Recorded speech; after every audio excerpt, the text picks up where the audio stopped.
الحمدللہ رب العالمین والصلاة والسلام علی سید الانبیاء والمرسلین اما بعد فاعوذ باللہ من الشیطان الرجیم بسم اللہ الرحمن الرحیم۔ نہایت ہی واجب الاحترام دوستوں، بسد احترام بزرگوں، جیسے کہ آپ موضوع سے تھمبنیل سے جان کر آئے ہیں کہ کیا چیزیں ایسی ہیں کہ جن کا قربانی سے پہلے جانا ضروری ہے۔ تو سب سے پہلے جو بات ہے وہ یہ جاننا ضروری ہے کہ کیا آپ پر قربانی واجب آتی ہے یا نہیں آتی۔ ٹھیک ہے جی، یہ جاننا ضروری ہے۔ اگر آپ پر قربانی واجب آتی ہے تو پھر آپ کو چاہیے کہ آپ قربانی کریں۔ ٹھیک ہے جی، اور آپ کے جتنی بھی اولاد ہیں ان پر بھی اگر قربانی واجب آتی ہے تو تب بھی سارے قربانی کریں۔ ٹھیک ہے، یہ نہیں ہے کہ آپ گھر کے بڑے ہیں،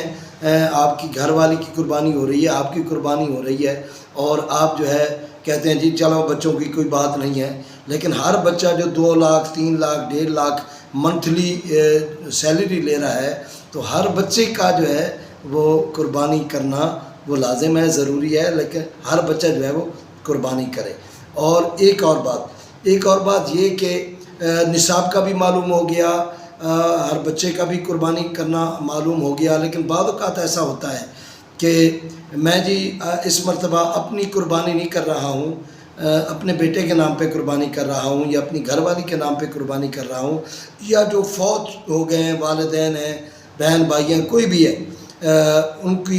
حصے کی قربانی کر رہا ہوں۔ تو یہ حضرات بھی تھوڑا سا توجہ فرمائیں گے کہ آپ پہلے، کیونکہ آپ پر قربانی ہے، آپ کمانے والے ہیں، تو آپ پہلے اپنی قربانی کریں گے۔ جب آپ اپنی قربانی کر لیں پھر اپنے فوت شدگان، پھر اپنی بیوی، یعنی بیوی ایسی کہ جس کا جو ہے نا وہ نصاب میں نہیں آتی ہے، اگر وہ نصاب میں آتی ہے تو وہ تو اپنی قربانی کرے گی، اگر بیٹے نصاب میں آتے ہیں تو بیٹے اپنی قربانی کریں گے۔ لہذا ان چیزوں کو جاننا جو ہے وہ ضروری ہے۔ لہذا یہ چیزیں جاننے کے بعد اب آپ نے فیصلہ کر لیا کہ ہم نے قربانی کرنی ہے، تو پہلے اپنی قربانی کریں پھر اپنے فوت شدگان۔ آپ کے اور میرے نبی صلی اللہ علیہ وسلم ہر سال یعنی جب بھی قربانی کرتے تو 3 قربانیاں کرتے، ایک اپنے لیے، ایک اپنے مرحوم والدین کے لیے، اور ایک پوری امت محمدیہ، یعنی جو آپ صلی اللہ علیہ وسلم کی امت تھی، غریب تھی، نہیں کر سکتی تھی، آپ کے اور میرے نبی صلی اللہ علیہ وسلم نے اپنی زندگی میں ان کے لیے بھی قربانی جو ہے وہ ادائیگی کر دی ہے۔ لہذا ویسے مسلمان جو کہ غریب ہیں اور قربانی کرنے کی استطاعت نہیں رکھتے وہ غمگین نہ ہوں، آپ کے اور میرے نبی صلی اللہ علیہ وسلم نے ہم پر احسان فرما دیا ہے، اور ہماری قربانی آپ کے اور میرے نبی صلی اللہ علیہ وسلم نے ہی اپنے رزق میں سے کر دی ہے۔ یہ 2 چیزیں ہو گئیں۔ ایک اور چیز آپ سماعت فرمائیں گے، ضرور بالضرور اس پر بھی توجہ رکھنی ہے۔ جب بھی آپ قربانی کریں تو قربانی کا جو جانور ہے اس کے لیے آپ کے پاس سینس ہونا ضروری ہے، دماغ ہونا، عقل ہونا ضروری ہے۔ کبھی بھی آپ بیپاری جو ہے نا اس پہ نہ چھوڑیں۔ ٹھیک ہے جی، آپ خریدنے والے ہیں، وہ بیچنے والا ہے، اس نے تو اپنی چیز کی تعریف کرنی ہے اور کہنا ہے جی اس جیسا تو کوئی نہیں ہے، لیکن وہاں آپ نے احتیاط کرنی ہے، اس کی چاروں طرف سے آپ نے دیکھنا ہے اور ڈھونڈنا ہے کوئی ایسی چیز تو نہیں ہے جو نقص کا باعث ہو، کوئی عیب کا باعث بنے۔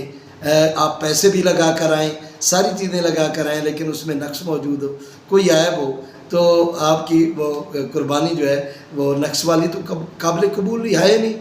تو پیسہ لگایا آپ کا سارا ضائع جائے گا۔ تو قربانی کا جانور خریدتے ہوئے چاہے چھوٹا ہو چاہے بڑا ہو،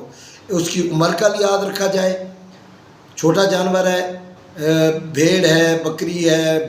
دمبا ہے، بکرا ہے، 1 سال کا ہونا ضروری ہے یا 1 سال سے زیادہ عمر کا ہونا ضروری ہے۔ عمر کا جو ہے وہ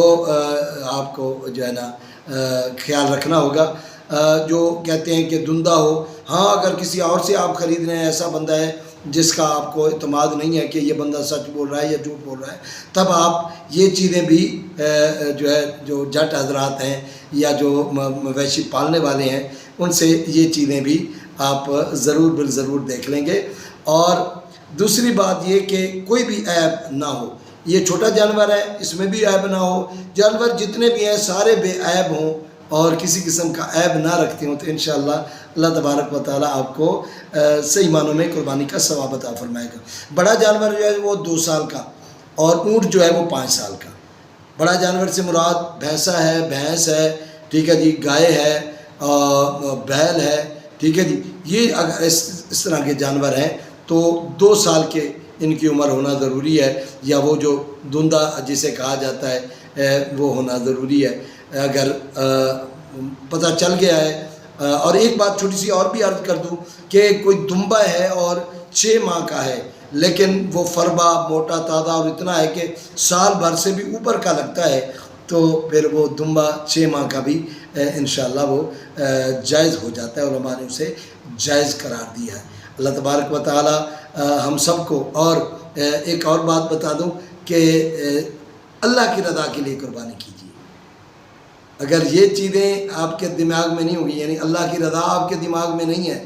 تو آپ چاہے جتنی بڑی قربانی کر لیں اس کا آپ کو ثواب نہیں ہوگا۔ لہذا اپنی نیتوں کو صاف رکھیے، اور صحیح معنوں میں اگر آپ کسی کے ساتھ مل کے بھی قربانی کر رہے ہیں، یعنی بڑا جانور ہے، 7 حصے ہیں، تو 7 کے 7 بندے جو ہیں ان کی نیتیں جو ہیں وہ اچھی ہونی چاہیے، صحیح العقیدہ ہونے چاہیے، ٹھیک ہے جی، نمازی ہونے چاہیے، پرہیزگار ہونے چاہیے، اللہ تبارک و تعالیٰ کی بندگی عبادت ریاضت کرنے والے ہونے چاہیے۔ انشاءاللہ اللہ تبارک و تعالیٰ آپ کو اس کا ثواب بھی عطا فرمائے گا، اور مالک لم یزل جو ہے آپ کی قربانی کو قبول بھی فرمائے گا۔ نیتیں اچھی ہوں، کیونکہ انما الاعمال بالنیات، عمل کا دار و مدار نیت پر ہے۔ گوشت پر نیت نہ ہو، ٹھیک ہے جی، باقی چیزوں پر اور لوگوں کو دکھانے کے لیے بھی قربانی نہ کی جائے، صرف اللہ کی رضا ہو کہ اللہ تبارک و تعالیٰ راضی ہو جائے اور میری اس قربانی کو قبول فرمائے۔ اللہ تبارک و تعالیٰ جتنے بھی مسلمان قربانیاں کر رہے ہیں، دعا کرتے ہیں اللہ تبارک و تعالیٰ سب کی قربانیوں کو اپنی بارگاہ میں قبولیت کا شرف دے۔ آمین بحرمت سید الامین۔ السلام علیکم ورحمۃ اللہ وبرکاتہ۔